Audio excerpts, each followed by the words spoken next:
So the various content, various topics, what we are going to see are the basics of wind energy. In this, we'll see how wind is generated. Then the potential to harness wind energy. So there is a huge potential to harvest wind energy, particularly in India. So at present, our installed capacity as on last December end, we have installed around 40 gigawatts all over India. But definitely in all over India, this thing, there is a huge potential in the coming years. Then the concept of wind turbine, then various types of wind turbines, what presently are being used all over the world. Then various comparison of vertical and horizontal axis wind turbine. And these types, right from the olden days to the recent generation, we'll see the various types which are being used. Then the main components which are there in the wind turbine, like foundation, tower, hub, nacelle, blades. Then there are important systems, control systems, which are there in the wind turbine, like pitch system, yaw system. Then we'll see the various types of generators which are being used in the industry in the earlier days, now in the present days. Then there is two types of wind turbine used in the industry. One is with gearbox, and the second is direct drive gear, means without gearbox wind turbine. Then who are the top wind manufacturers in the world and in India? Then what are the key parameters used in the wind turbine? And then what are the various job opportunities available in the wind sector? So basically the learning objective of this session is how wind turbine works, what are the various types of wind turbine, what are the main components used in the wind turbine, and what are the parameters in the wind turbine. So we'll start with the basics of wind energy. So we'll see how wind is generated. It is basically a movement of air relative to the surface of the earth, which is caused by the solar radiation. And we all know solar radiation is not even on the earth surface. It is more on the equator, and when we go towards the south and north pole, the solar radiation goes on decreasing. And the basic principle is like that, when the air is heated, so the pressure drops, the low pressure is coming, and the air goes away from the surface of the land. So example, if we see, what is sea breeze and the land breeze. So we'll see what is the basics of wind energy. And we'll see how wind is produced. So in the coastal area, both sea and land is heated by the sun. Sun heats up slower than the land. Sea heats up slower than the land. So temperature over the land surface increases, and then the expansion occurs near the land. So that expansion occurs the low pressure. And so in that case, what is happening? The high pressure area over the sea pushes air towards the land. In this case, the air is flowing from the ocean towards the land, and this flow of air is called wind, and it's called sea breeze. Same happens during the night time. So land is called the land breeze. Both sea and land starts cooling after the sunset. But in this case, what is happening? Sea cools off slower than the land, and low pressure area is created over the sea, and air is flowing from land to sea. So this is called the land breeze. And one more activity here is because of the earth rotation, which is happening from west to east, and wind. So that's because of that, wind is flowing from east to west from both sides of equator. And so this is called the trade winds. So it is because of the one effect is called a Coriolis effect is called. And so there are what is there? So because of this movement of air is called wind. We'll go to the next. So we'll see what are the potential to harness wind energy. So what are the factors which are dependent for the harnessing wind energy? One factor is the wind speed. So as the wind speed is not at all same in all the areas, it varies continuously from time to time. And mostly it is more in the coastal areas, also in the hilly areas. And particularly in India, the air or the wind is more from April to September. So mostly it is only for 4 months, and almost 75% of the wind power is produced in these 4 months.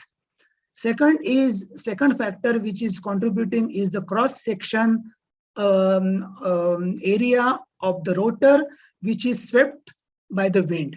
So in this cross section, it totally depends on the rotor diameter, means the size of the rotor, and in turn, what is the height of the wind plant. Also, the potential is dependent on the conversion efficiency, like electrical and mechanical, like transmission efficiency, generator, and the pumps. Basically, it all depends on which type of transmission is there, whether it is a gearless system or with gears. In gear system of the wind turbine, there is a efficiency is a bit less than the gearless system. And then also it depends on how much are the losses in the power electronics. Secondly, for the pumps which are mounted on the wind turbine, then fans and all the auxiliary power which is there in the turbines. So we'll see basically what are the formulas for the harnessing wind turbine. We all know the kinetic energy is present in the air, which is in the motion. So basically the formula is E is equal to half mv square. We'll see each factor then.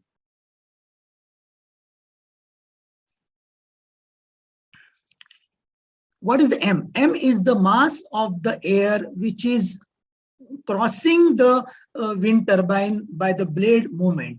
And this total mass is also, the formula is rho AV. Rho is the density of the air. Then A is the area swept by the wind turbine, and V is the velocity of the air. Then ultimately it's coming that this energy is in the joules, mass is in the kg, and velocity is in meters per second. So again, I think this slide, the density of the air is at present is 1.225 kg per meters cube, which is at the sea level. This is as per the ASA standard. As we go away from the sea and hilly areas, this air density will slightly vary as per the location. So ultimately power, what is power? Power is energy per unit time. So ultimately power total of the wind turbine is half area rho and V cube. So ultimately what is happening? Power is directly proportional to third power of wind speed and also to the square of the wind rotor diameter, which is the swept area of the wind turbine. And ultimately, what is area? Area is pi d square by 4, and d is the total diameter, and r is the radius, means radius of the length of the one blade. We'll see now concept of wind turbine. So what is basically a wind turbine? Wind turbine is a device which converts kinetic energy present in the wind into a mechanical or electrical energy. In the earlier days, this mechanical energy was used by machinery such as pumps or grinding stones. That machine was called, even is called windmill. And if this mechanical energy is then converted into electricity, then that machine is called wind generator. The second name is wind, also it is called wind turbine or wind energy converter. There are so many names we can give. Now we'll see what are the various types of wind turbine. The first is called vertical axis wind turbine. So in this type of wind turbine, all the components like generator, gearboxes are located at the base of the turbine. And even the electrical panel, controls of all the things are at the base of the turbine. And here, so because of that, gearbox replacement are very simple because it is not mounted at the top like horizontal axis wind turbine. And also this is called unidirectional wind turbine, because in this we don't have to track the air velocity or direction of the wind. We are not able, there is no necessity to track the air velocity. The second one is called horizontal axis wind turbine. This is the most common wind turbine which in the recent years is being used. We'll see the comparison of the vertical axis and the horizontal axis wind turbine. So in vertical axis, as I said earlier, the main rotor shaft and the generator are at the base of the turbine, whereas in the horizontal axis, all rotor shaft, generator, and all these things are at the top of the turbine. In vertical axis, because of the low wind speed at the ground level, the power generated is quite less as compared to horizontal. Also in the vertical axis wind turbine, the efficiency is less as compared to horizontal axis. As in vertical case, no yaw mechanism is required, and in horizontal axis we require the yaw mechanism. I'll explain the yaw mechanism in the next further slides. What is the yaw mechanism? And vertical axis is very easy to maintain, and in horizontal, of course, it is difficult to maintain, but the power generated in horizontal axis is much more higher than the vertical axis. As vertical axis is having the less weight and all these things, it is very easy for a construction point of view. Transportation costs are less. And here, of course, horizontal construction and transportation costs are much higher than the earlier one. Yes, vertical axis were used quite early in the olden days, and which is having the very less power, maybe in terms of kilowatts and other things, and which are mainly used in the residential things. Horizontal are being used for in the range of megawatts now. So basically they can be connected to the grids. Now we'll see what are the main components of the wind turbine. The main first component what we are going to see is the foundation. Basically it is the total civil foundation it is called. So this is large heavy structure. It is made up of total large concrete that should withstand the weight of the total turbine and all the forces that can affect.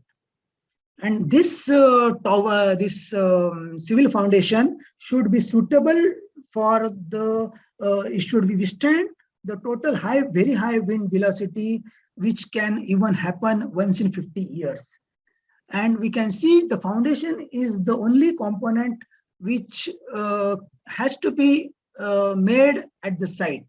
For all the components which are used in the wind turbine are being manufactured in the manufacturing company, manufacturing factory, and then they are transported at the site, and then they are assembled and erection is done at the site. Only civil foundation is being done at the site.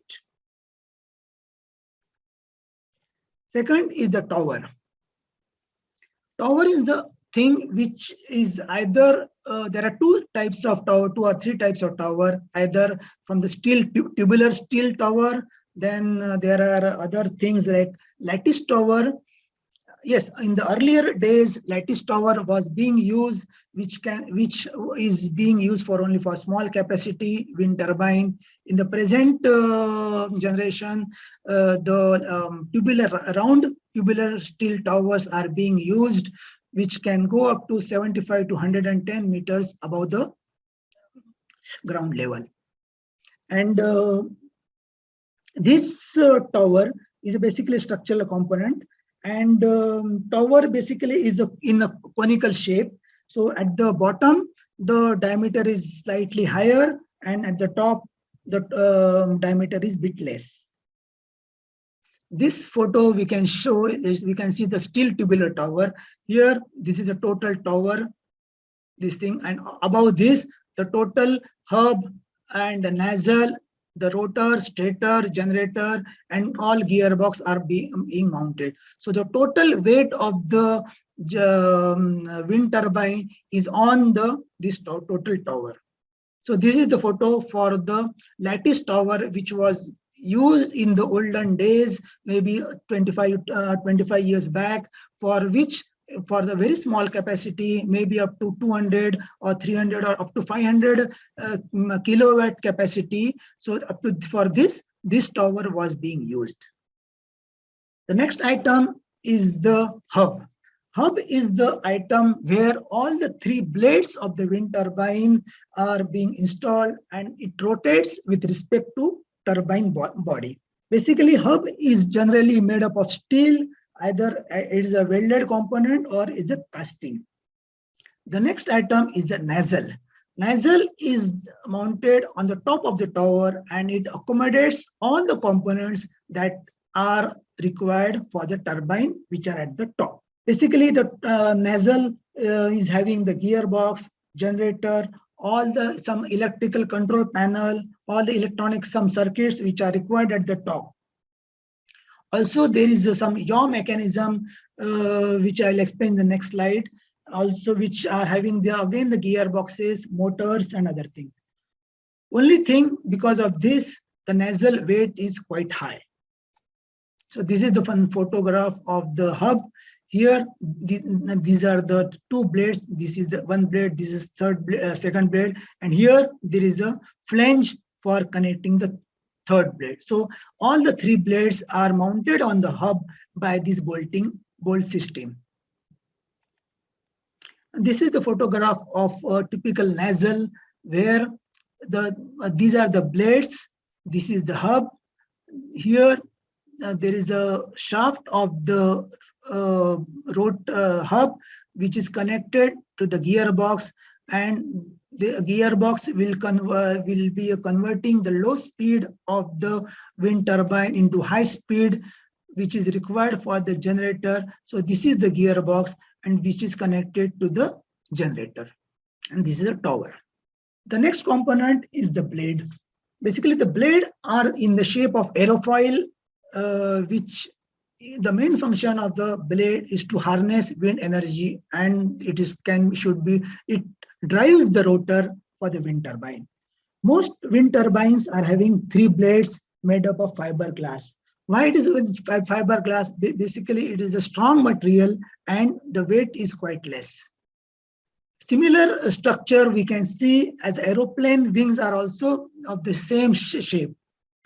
The transportation of, like you can see in the photograph, this is a very big blade of more than 45 to 50 or even 75 meters of the length, being transported by the oversized truck. Even this is a very skill and challenging task to transport this blade from the one place to the hilly area of the site. The length of the, like I said, the length of the blade can go up to 50 to 100 meters based on the rating of the wind turbine. So when the wind flows across the blade, will be a, because of the shape, air pressure of the two sides will change. One will have a slightly higher pressure than the as compared to the other side. Because of this, lift and drag type phenomena is happening, and because of this, the wind forces the blade to move in the one direction. So if you see from the front side, all the blades are in a shape like when the wind flows, it will move in the direction, a clockwise direction, it will move. Now we'll see what is the pitch system. The pitch system is basically, as we all know, this wind velocity is not constant in every day or even every time of the day, but we need the generator to move in a specific speed in spite of low speed or high speed also. So this pitch is the control by which we are adjusting the RPM of the generator by adjusting the blade angle. So here we can see this blade angle of all the things can be adjusted depending on the wind speed. So when the wind velocity is very less, so this will have the greater pitch angle. It's called the pitch angle, so that more wind is getting obstructed. So the wind, this RPM will be more than as compared to the wind velocity.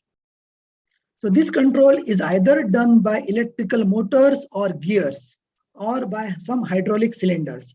Basically, it is a closed loop system, and this turbine electrical controller calculates the pitch angle, which is required for this based on the set of various parameters such as wind speed and the generator voltage and all these things. So then it decides at which angle this blade should be placed so as to obstruct this maximum wind, so that the RPM is constant. Ultimately, the main objective of to move to this wind turbine is to move at the constant RPM, so that constant voltage is being generated and it is fed to the main grid.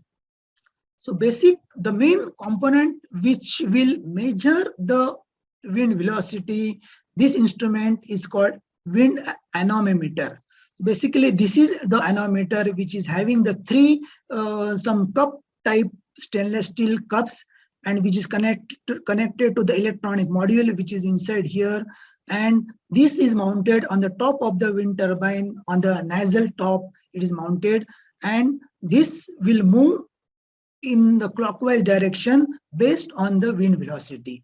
The more the wind velocity, it will move in the faster rate.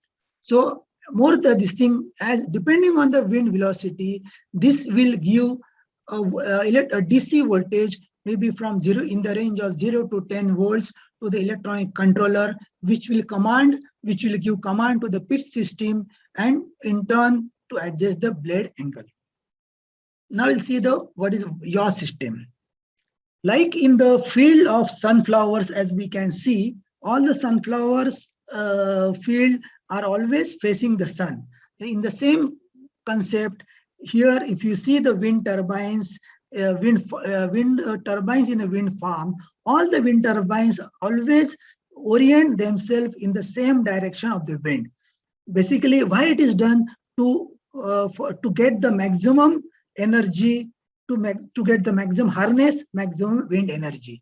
For that, say example, this is the presently rotor axis, and then the wind direction has been changed, because daily or almost every season wind direction will remain the same. So every now and then the wind turbine has to align its direction exactly perpendicular to the wind direction. So this mechanism is being done by the yaw system, so that this turbine moves in such a way to align in the wind direction. So in this case, the earlier rotor axis was this. Now the wind direction has been changed. So this wind turbine has to change this angle from this to this. This is called yaw angle. So basically, for that also there is one sensor called which is mounted on the top of the wind turbine, which will sense the wind direction and which will give command to the total yaw system, so as to change the direction of this rotor axis will change. So this is the instrument called wind vane anemometer. Is called wind vane sensor. So this will be always in the direction of the wind, and based on the direction on this thing, there is electronic circuit over here. This will again give 0 to 10 volts signal to the electronic controller, which will again decide at which direction it has to go. So always the wind turbine will be focusing or will be aligned to the wind direction.